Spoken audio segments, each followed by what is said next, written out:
Salut, j'espère que vous allez très bien. Ce matin, vous avez encore avec vous, tel que vous me connaissez, Cheikh Jabou, celui qui gère votre chaîne développement personnel, entrepreneuriat et investissement. Je suis allé à la rencontre de deux jeunes qui sont des jumeaux, oui, et ils vont un peu nous raconter leur histoire. Comment ils ont débuté. Ils m'ont parlé d'un projet qui m'a beaucoup impressionné et je voudrais qu'ils parlent de ce projet avec vous. Si c'est pour la première fois que vous êtes sur notre chaîne, j'aimerais vous inviter à vous abonner, à activer la cloche de notification pour ne pas rater les vidéos que nous allons faire. Parce qu'ils ont beaucoup à vous dire, ils ont beaucoup à vous apprendre, ils ont beaucoup d'expérience, malgré leur jeune âge.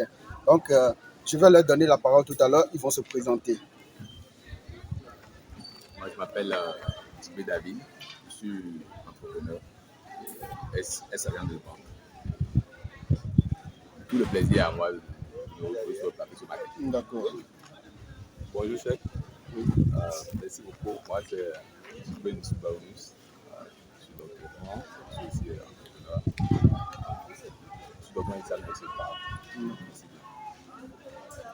Tout à l'heure, vous m'avez parlé d'un projet à caractère social qui impacte beaucoup de jeunes, beaucoup d'étudiants sur le campus ici. Vous pouvez rapidement nous faire le résumé de ça? Comment est-ce que l'idée est venue? Comment vous avez commencé? Quelles sont les difficultés que vous avez rencontrées? Où vous en êtes aujourd'hui concrètement? Ok, merci beaucoup pour déjà la visibilité que vous faites déjà pour rendre un peu les efforts des uns et des autres un peu visibles et accessibles. Déjà, l'idée elle est partie du fait que vous devez savoir que quand on parle de la pauvreté estudiantine, c'est le plus un tabou au université. Nous, on croit qu'à ce campus, il y a une pauvreté qui et cette pauvreté-là se manifeste par le fait que la plupart, pas de 70% de la classe qui est là, de la couche estudiantine qui est là, viennent de parmi pauvres. Moi et mon frère, comme je disais, nous sommes aussi des gens de familles très pauvres et c'est là les facilités. Qu'est-ce qu'ensemble nous pouvons faire pour quand même soulager les séries de améliorer quand même le quotidien de chacun en un temps soit peu. Donc c'est là qu'il voilà. Et si entre étudiants, on produit un produit et certains sont la production, certains sont la vente. Et quand même qu'à la fin de la journée, chacun quand même repart quand même avec au moins un minimum de moins de développement. Là où est parti. Et aujourd'hui, le projet s'appelle la mine 7. Ce projet-là, c'est en charge de la production des jus de qualité. Des jus vraiment bio. Les jus d'ananas, les jus tamarin, les jus de babao, le bissap, la bonne qualité. Reconnu et apprécié sur le campus ici. Juste les jus. Il y a aussi des accompagnements qui viennent, comme par exemple à Tchomon, des gâteaux de tout genre, qui sont proposés aussi par les étudiants individuellement. Et ils reversent une partie sous forme de petits quotas à l'association. Tout ça permet d'améliorer le quotidien, d'augmenter à des fois le salaire journalier de nos participants.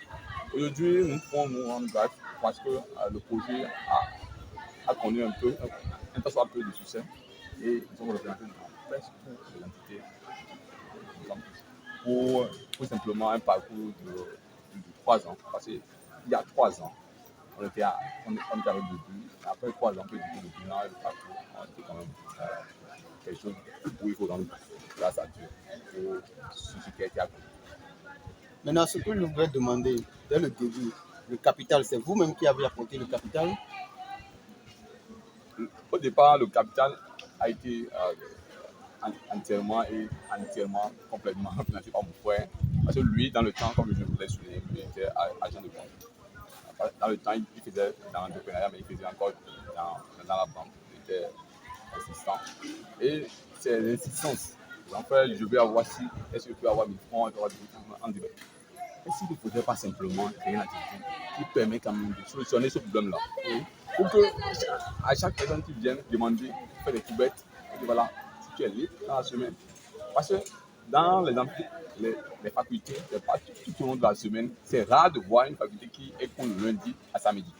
C'est souvent de lundi à vendredi, mais le samedi, elle est libre. Donc, il peut prendre le samedi. Et d'autres n'ont même pas cours dans la semaine. Donc, cette alternance de cours et de temps libre-là peut être en quelque sorte profitable pour l'étudiant. Il peut l'utiliser les jours où il est libre pour vendre et les jours où il est au cours, utiliser l'argent qu'il a maintenant obtenu durant les jours où il était libre pour pouvoir financer quand même en étant soit que l'achat de documents, se nourrir lui-même. Parce que c'est des étudiants qui vraiment, que je vous le dise, comme nous, venons de familles pauvres, donc réellement nulle part où se trouver. Donc, le capital est venu directement, a été entièrement financé par nous-mêmes, à travers nos frères. Le capital de départ. Le capital de départ. Donc, c'était de votre poche, c'est sorti. Oui. Maintenant, aujourd'hui, à quel niveau êtes-vous concrètement? Aujourd'hui, nous sommes à une réalisation assez impressionnante. De le point de vue, au départ, on avait démarré avec Justin Frigo, aujourd'hui, nous pouvons dire, nous avons multiplié ce nombre-là au moins par 7 ou 8. Nous sommes à plus de 9 frigos. Une production d'à peine, au départ, 100 jeux, 120, 140 jeux vendus par jour, journalièrement. Aujourd'hui, nous sommes passés à une moyenne de 500. 500 jeux vendus 500 jeux par jour. En moyenne. Lorsqu'il n'y a pas de perturbations climatiques comme par exemple la pluie ou la matin, la moyenne c'est 700. Donc, quand on enlève les dépenses et autres, il y a au moins un petit incident qui, même si c'est 2000, 3000, c'est quand même là. Puisque, je voulais souligner au départ, c'est des jus bio, nous, on va fabriquer. Et la confection de jus bio, ici, beaucoup de coûts. Comme ce n'est pas des jus synthétisés, jus bio, sans aucun ajout de composés, Aujourd'hui, combien de jeunes vous touchez? Combien d'étudiants vous touchez? Vous impactez? Donc, que ce soit directement ou indirectement. Directement, le calcul elle est assez simple pour le faire. Vous voyez, journalièrement, ils sont au nombre de 4. Et c'est de lundi à samedi. Et le dimanche, il y a peu de personnes. Donc, vous faites le calcul de lundi, 4 fois 6, ça fait déjà 24 esprits. Plus les 2, ça fait déjà 26. Maintenant, fois 6 pour pouvoir, fois 4 pour voir le nombre dans un mois. Et maintenant, ajouter maintenant aux jeunes qui sont placés au niveau de la boutique, au niveau de la production. Eux, à leur niveau, ils sont 4 aussi à moi. Donc, vous faites 26 plus 26 plus 26 pour avoir le nombre qui est touché dans un mois. 26 plus 26 pour voir le nombre dans un mois. Ça fait déjà 52. Donc, aujourd'hui, maintenant, vous touchez, vous impactez 52 étudiants. 52 étudiants chaque semaine. Chaque semaine. C'est important. Chaque semaine. Donc, chaque semaine, il y a 52 étudiants qui passent. L'autre semaine, 52 qui passent. Ah, là, il faut avouer que le projet est vraiment important. Qui touche minimum 1000 francs. Qui touche minimum par jour 1000 francs. Oh. D'accord. Maintenant, l'autre question, c'est de savoir quelles sont vos ambitions pour ce projet. Nos ambitions pour ce projet, je pense qu'elles sont quand même assez simples. C'est de nous voir demain peut-être à l'échelle du brasserie, par exemple. Ou si nous arrivons à avoir de la pluie, à pouvoir quand même démarrer une brasserie. Quitter les plastiques pour quand même entrer quand même dans une production un peu plus intense. Sortir le produit aussi du campus. Et le vendre comment dire, sur tout le terrain du territoire, pour qu'il soit quand même disponible.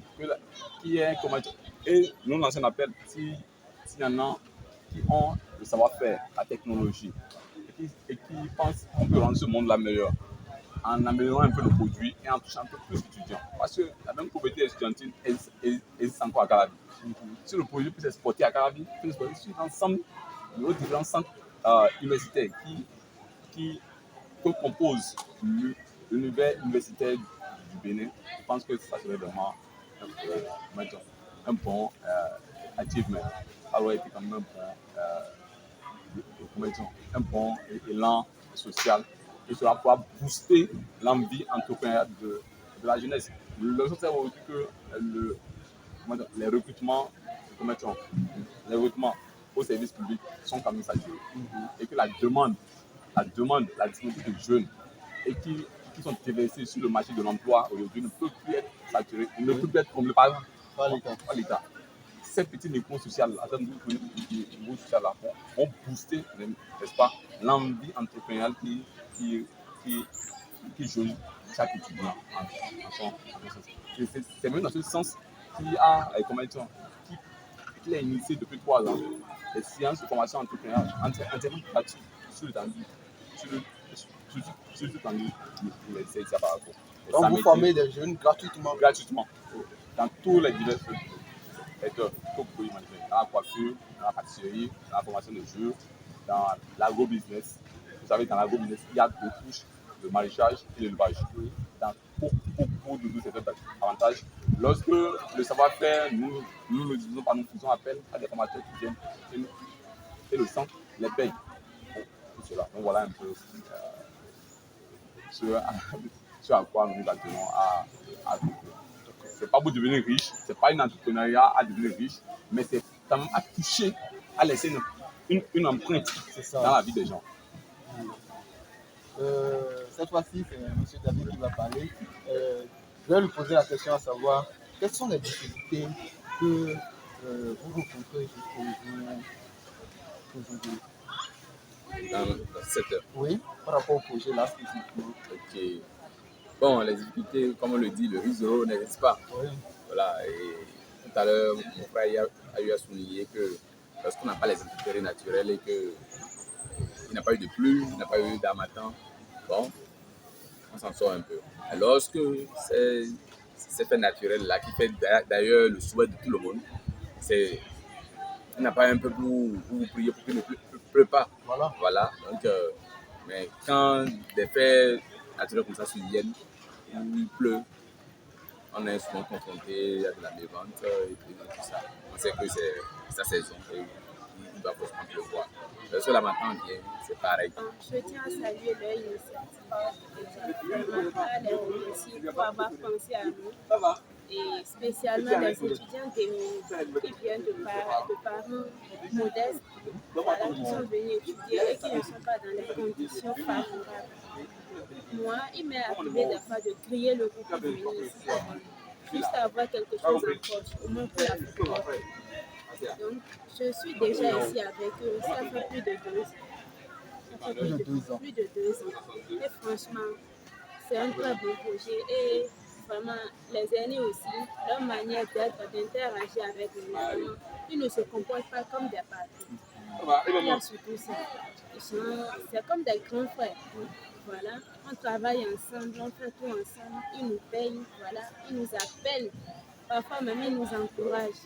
Je suis l'une des bénéficiaires et qui continue de bénéficier du projet jusqu'à présent. Vraiment, je remercie leur initiative. Ils peuvent faire ça aussi et élargir ça jusqu'au collège ou bien dans d'autres universités. Parce que ce n'est pas seulement la seule université où il y a des étudiants qui sont dans le besoin.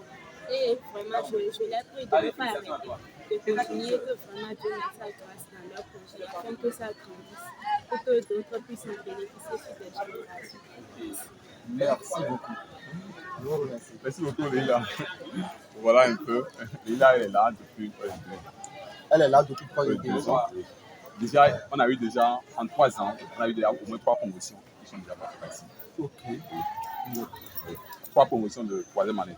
De 3e année. Actuellement, Okay. elle a terminé. Elle a terminé. C'est 2 promotions maintenant qui sont actuellement là. Je voudrais poser une dernière question.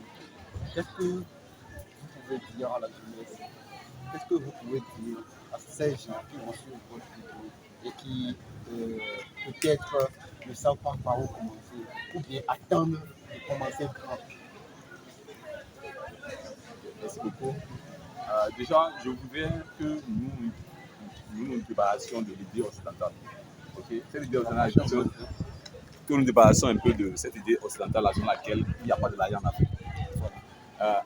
Et à caractériser le Bénin comme un petit pays sans ressources.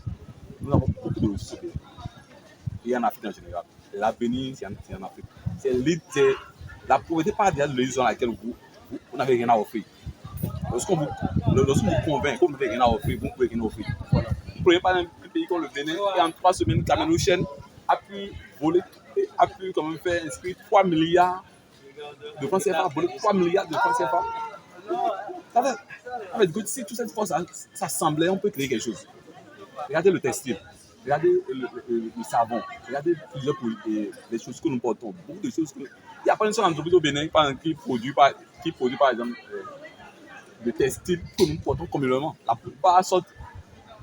Je remercie les avis du gouvernement sur laquelle bientôt ou déjà on a appris à Glodibé, que et on démarré le textile, quelque chose genre. Mais ce n'est pas encore totalement vulgarisé. C'est ça. L'empreinte entrepreneuriale n'est pas encore assise au Bénin. Les chaussures viennent toujours de l'extérieur. Le moto, c'est de l'extérieur. Ce que nous consommons, c'est de l'extérieur. Il n'y a rien qui est produit au Bénin. Ou simplement, on se retrouve à une petite minorité de produits qui est produit au Bénin. Donc nous dépendons à plus de 95%. Lorsque vous ne produisez rien et vous êtes consommateur, vous ne devenez pas riche. C'est en produisant que vous créez de la richesse. Les États-Unis, ils sont aujourd'hui parce qu'ils produisent, ils sont représentés dans la concurrence entrepreneuriale mondiale. La Chine aujourd'hui, je pense que c'est à travers ces entrepreneurs qui sont en train de s'y haut. Parce qu'il faut être un entrepreneur pour créer de la richesse, pour que l'argent soit maintenant payé en forme d'impôt, pour que l'État puisse investir maintenant dans le bien-être social.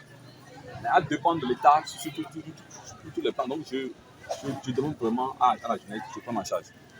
Il n'y a pas de petits projets, il n'a que de petits débuts. Il n'a pas de petits projets, il n'a que de petits débuts. Ce petit projet-là que tu négliges peut dans sa forme élargie, peut même t'étonner. Quand on prend par exemple l'idée Amazon, c'est quand même très simple. Les produits achetés, le rendre accessible à ceux-là qui l'ont acheté, c'est tout. C'est un poussier. C'est poussier. Mais comment dire que le poussier devient le plus riche au monde et a gardé sur le corps au moins pendant plus de 5 ans au monde. Ouais, le plus riche en Chine, après Jack Ma, ça a été un vendeur d'eau. Donc moi je pense que nous pouvons faire de grandes choses, même avec nos mecs moyens. Comme l'a dit Thomas Sankara, c'est déjà se concentrer sur soi-même pour créer la richesse. Donc voilà un peu. Merci. Je vous remercie beaucoup. J'ai une dernière question pour M. David. Oui. Quel conseil vous pouvez donner à un jeune qui, par exemple, veut se lancer dans la production des vins? Déjà là, il faut qu'il se dise, tiens, c'est comme un peu le moment à la maison. Je pense que la plupart des garçons aujourd'hui, lorsque vous pensez à vous marier, vous vous dites, ah, il faut que je tombe sur une fille qui cuisine aussi bien, comme ma maman. Donc c'est un peu dans le domaine du vin. Chaque jus que vous comportez, vous devez le faire dans l'esprit de gagner un client, de faire adopter déjà tout ce produit-là à ce client et à permettre à ce client d'avoir une satisfaction lorsqu'à chaque fois il goûte à vos produits. Donc voilà, et il faut que tous ceux-là qui pensent à faire carrière dans ce domaine puissent d'abord aimer la chose. Si vous n'aimez pas un produit, vous n'allez pas bien la faire, vous n'allez pas bien la présenter. Donc voilà, et surtout beaucoup de courage.